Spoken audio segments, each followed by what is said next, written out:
Vidéo numéro 2 cette semaine. Comment on trouve la distance qui sépare un point d'une droite en particulier?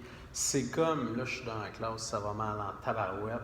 OK. C'est comme si je vous disais, quelle distance me sépare? Je fais le point. Le mur qui est là, c'est la droite. Quelle distance me sépare du mur? Là, si on était en classe, il y en a qui me diraient, oh, à peu près 1 mètre, à peu près 8 mètres. Puis là, il y en a qui me diraient, ouais, mais ça dépend où tu t'en vas. Ça dépend où tu t'en vas quoi? Si je veux connaître la distance qui me sépare du mur, c'est pas vrai que je pars dans le coin. Je serais vraiment tata. La seule façon qu'on ait tous la même valeur, c'est de partir en ligne droite. Ça, c'est ma distance. En ligne droite, ça veut dire quoi? Ça veut dire que par rapport à ma droite qui est là, si je pars, ma trajectoire par rapport au mur forme donc un angle de 90 degrés. Je suis en train de faire une droite perpendiculaire. Et c'est là toute l'importance de la notion qu'on a vue précédemment. Je vais tracer les informations. Je vais me faire un dessin de la situation que j'ai là. Je veux la distance du point à ligne droite par rapport au point ici 2 moins 1 de la droite. X au moins 2 plus Y sur 10 égale 2. Proche de la forme symétrique, mais je ne suis pas égal à 1. Je vais donc diviser par 2 aux deux endroits. Je vais avoir moins 2. J'ai divisé par 2, je l'envoie en dessous. Y sur 10 fois 2. Je me retrouve à X sur moins 4 plus Y sur 20 égale 1. On sait comment faire le graphique de la droite en forme symétrique. On sait que c'est très rapide et que ça va bien. X sur moins 4, ça veut dire que je croise à moins 4, 0 sur l'axe des X. Y sur 20, je croise à 0, 20. J'ai donc ma droite qui s'en va comme ça ici. OK. Ce n'est pas super pratique de connaître la droite en forme symétrique. Ce que je vais faire, je vais trouver son taux de variation puis je vais la mettre en forme fonctionnelle. Je vais être plus à l'aise comme ça. J'efface ici. Comment je fais pour la mettre en forme fonctionnelle? Bien, je vais avoir du mx plus b. Mon taux de variation, je sais que c'est y2 moins y1 sur x2 moins x1.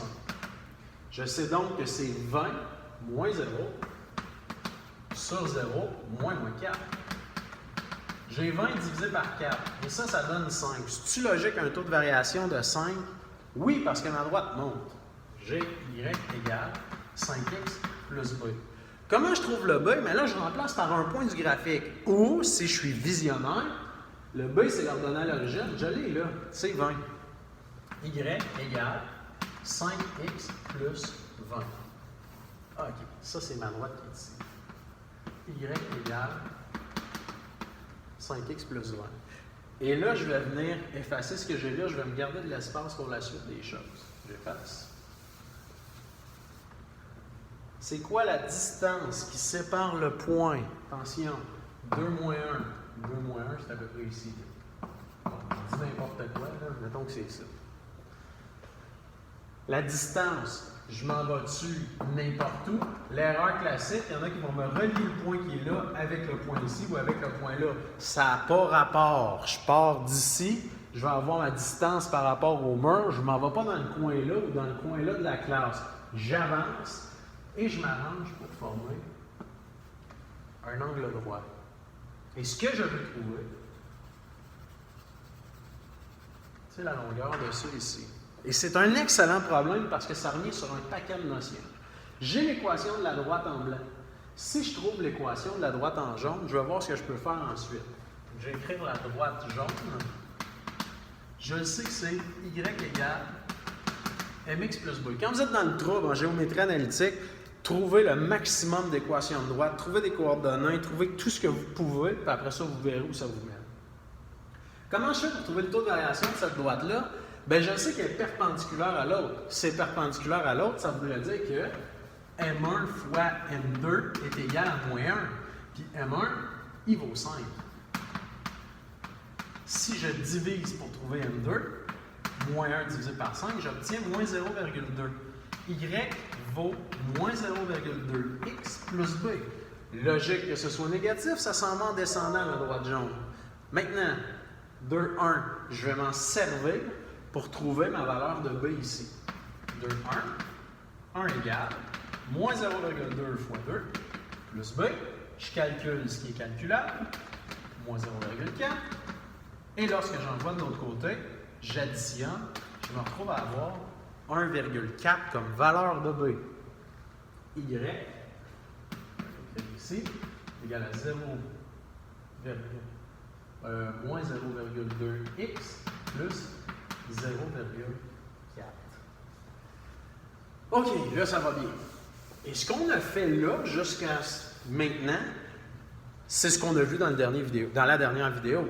Qu'est-ce qu'on a fait dans le fond? On a trouvé l'équation de la droite perpendiculaire à celle-là qui passe par le point 2,1. C'est la même affaire. Maintenant, comment je gère la patente, les deux ensemble? J'en reviens sur une notion que vous avez vue en 3e secondaire, c'est-à-dire au moment où deux droites se croisent, au point précis, à ce point précis-là, le point précis-là, au point précis-là,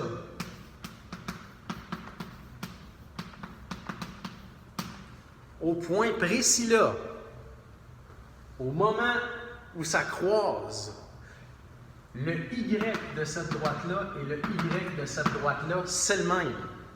Pourquoi c'est le même? Parce que je sois sur la droite blanche ou sur la droite jaune, je suis autant pour l'une que pour l'autre à la même hauteur dans le graphique. Et le X, c'est aussi la même chose pour les deux. À ce point précis-là, et c'est ce qu'il y a de particulier, lorsque deux droites se croisent, au moment où elles se croisent, ils ont la même coordonnée sur les deux droites, à ce point précis-là. Et c'est le seul et unique cas pour deux droites qui se croisent. Ils ont un point en commun et c'est le point précis-là. Comment je fais pour le trouver? Vous avez vu en 3e secondaire, Y1 égale Y2. Pourquoi Y1 égale Y2? Parce qu'à ce point précis-là, je suis à la même hauteur. Si je suis à la même hauteur, le Y et le Y ont la même valeur. Ça veut donc dire que 5x plus 20 est nécessairement égal à moins 0,2x plus 4. Je me retrouve à faire ce qu'on appelle une méthode de comparaison.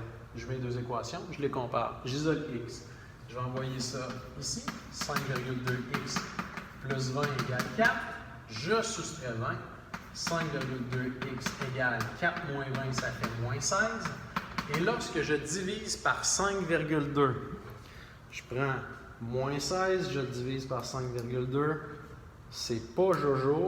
Je vais le mettre en fraction, j'obtiens moins 40 13e. Ouais, mais on peut-tu le mettre en nombres décimaux? Non. On veut garder la précision. Moins 40 13e. Attention, c'est quoi moins 40 13e? C'est la coordonnée x du point précis-là. Au moment où les droites se croisent, leur x est à moins 40 13e. Comment je fais pour trouver le y?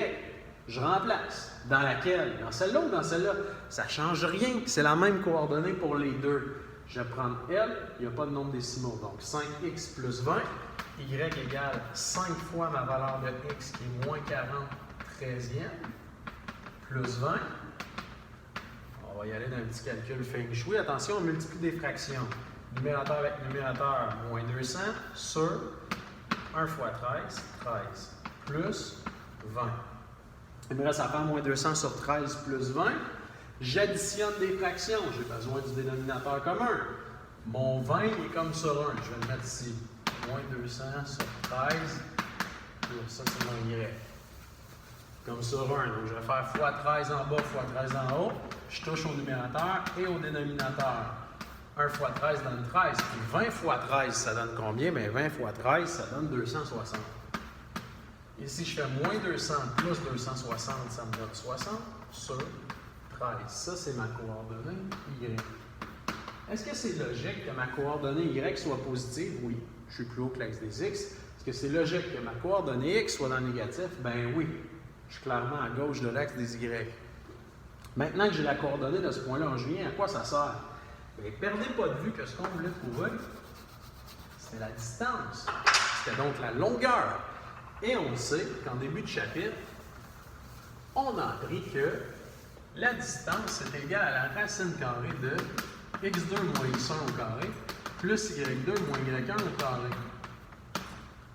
Est-ce que le point 1 et le point 2 ont de l'importance là-dedans? Pas du tout. Pourquoi? Parce que je pars d'ici pour aller là ou de là pour aller ici. J'ai franchi la même distance, la même longueur. Donc, je vais dire que ça, c'est mon point numéro 1. Ça, c'est mon point numéro 2. Racine de x2.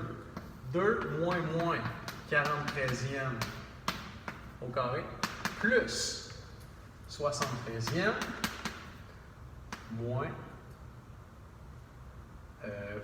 plutôt l'inverse, moins 1 moins 73e, excusez-moi, au carré. Distance égale donc 2 plus 43e, ça ici, ça va faire un plus.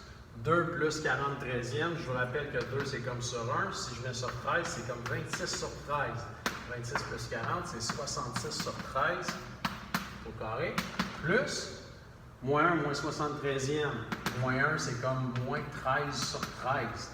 Ça fait moins 73 sur 13 au carré, c'est ça que ça donne.